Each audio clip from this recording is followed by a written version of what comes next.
जोशी जी, आपसे शुरुआत करना चाहूंगा। हम उस पे भी बात करेंगे कि जो दुनिया में चल रहा है उस पे अगले चरण में बात करेंगे, जो धैर्य टूटने की मैंने बात की। लेकिन सर, जो संसद में चल रहा है इस वक्त, आप देख रहे हैं लगातार कि संसद में किस तरह का गतिरोध है। और अब जैसा मैंने कहा कि बात हो रही है खेत की और हो किया जा रहा है खलियान की। शायद जोशी जी से संपर्क हमारा कुछ नेट की समस्या है आज।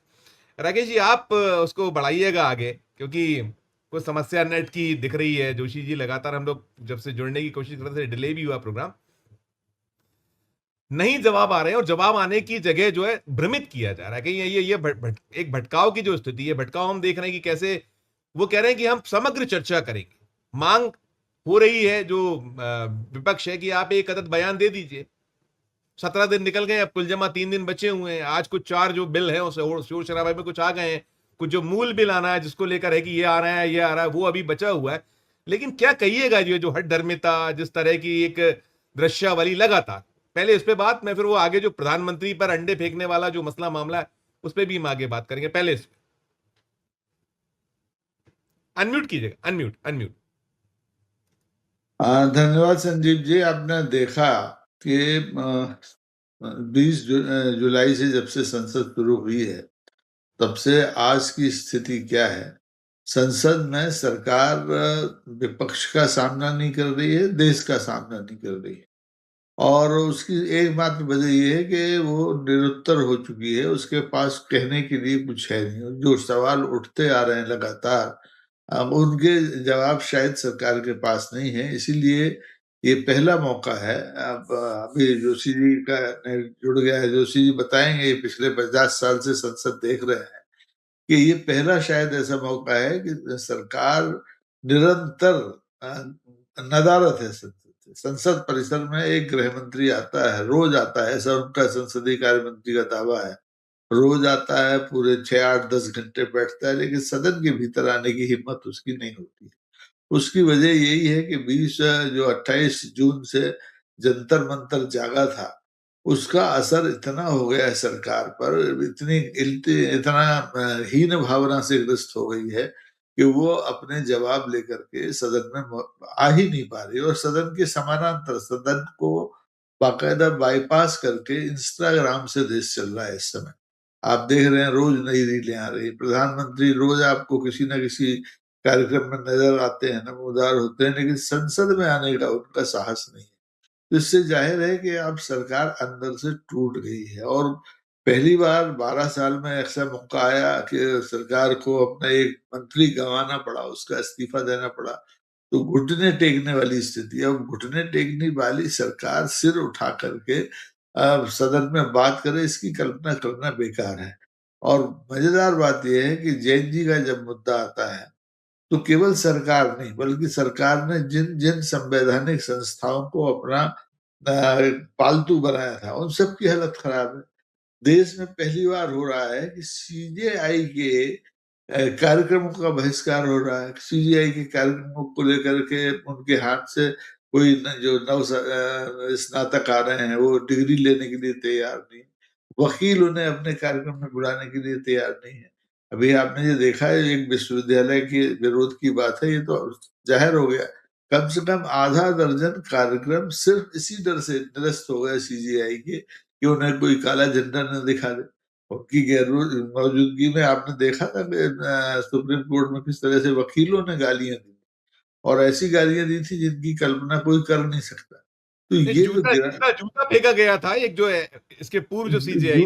जूता फेंकना छोटी चीज होती है, मां को गाली देना है। जिस गाली को देखे प्रधानमंत्री जी ने अपनी मां की का जिक्र करके वीडियो जारी किया था, तो ऐसा इस देश के इतिहास में मुझे तो देखने को नहीं आता है। तो ये स्थिति है कि अब सरकार है नहीं, सरकार नाम की कोई चीज इस देश में नहीं है। अगर होती तो सदन में आती। अब आप देखिए ना, पहलगाम में 26 मरे थे, उसके बाद ऑपरेशन सिंदूर हुआ, तब इसी सरकार ने सदन में कहा था कि अब की बार अगर कोई आतंकी हमला होगा तो उसे हम देश पर युद्ध के समान डील करेंगे। अब कुलगाम में क्या हो गया, भले 26 की जगह 2 मरे, लेकिन मरे तो आतंकी हमले में। आपका आज तक जो रगों में सिंदूर दौड़ रहा था वो खोलता नहीं दिखाई दे रहा है। यानी सरकार अपना वकार खो चुकी है, और अब उसकी इतनी हिम्मत नहीं है कि सदन में आकर के जो देश के प्रश्न हैं, जो विपक्ष के प्रश्न हैं, जनता के प्रश्न हैं, उनका उत्तर दे।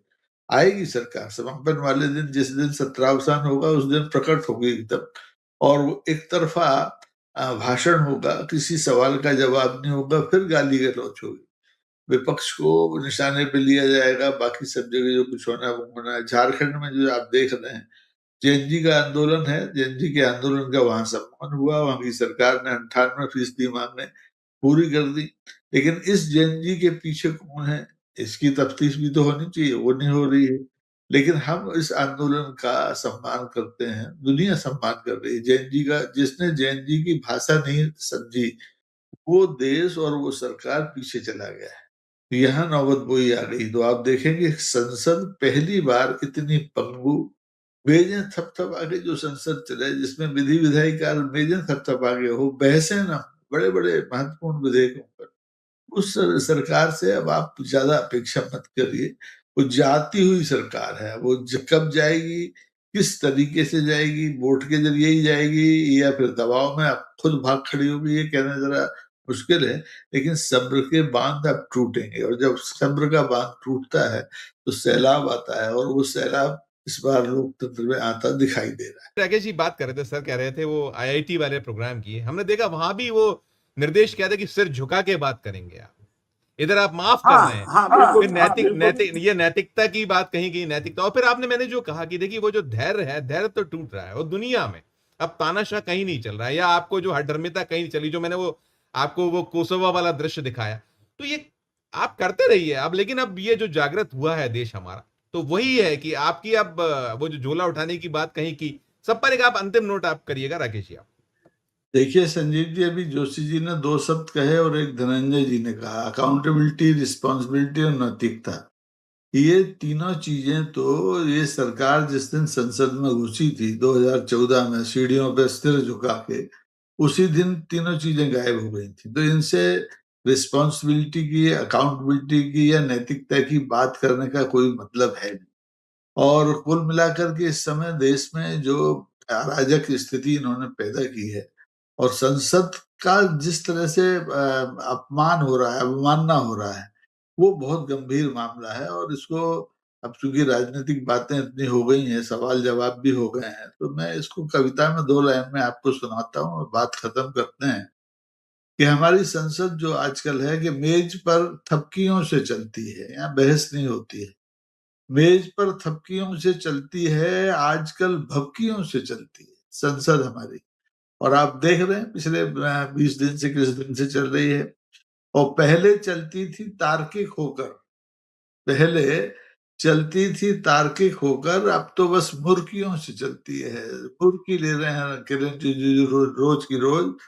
और पहले चलती थी देर तक, अक्सर देखा होगा आप लोगों ने, पहले चलती थी देर तक अक्सर, आजकल सुर्खियों से चलती है। किसने वहां क्या कहा, बयान असली मुद्दों पर नहीं होगा, कोई सवाल का जवाब नहीं होगा, लेकिन सुर्खियां बनाने के लिए कुछ ना कुछ कहा जाएगा। और आखिरी ये है कि पासवान छिप गए हैं संसद के, जो जो संरक्षक हैं, जो रक्षक हैं, पासवान छिप गए हैं संसद के, इसलिए तलखियों से चलती है। मेज पर थपकियों से चलती है, आजकल भपकियों से चलती है। तो ऐसी संसद से जो भपकियों से चल रही हो, जिसमें विधेयक थपकियां देके पूरे कर दिए जाते हो, बहस होती ही नहीं हो, उस संसद से हम कोई उम्मीद नहीं कर सकते। हमें नई संसद की जरूरत है, नए लोकसभा अध्यक्ष की जरूरत है, नए प्रधानमंत्री की जरूरत है, नए गृह मंत्री की जरूरत है।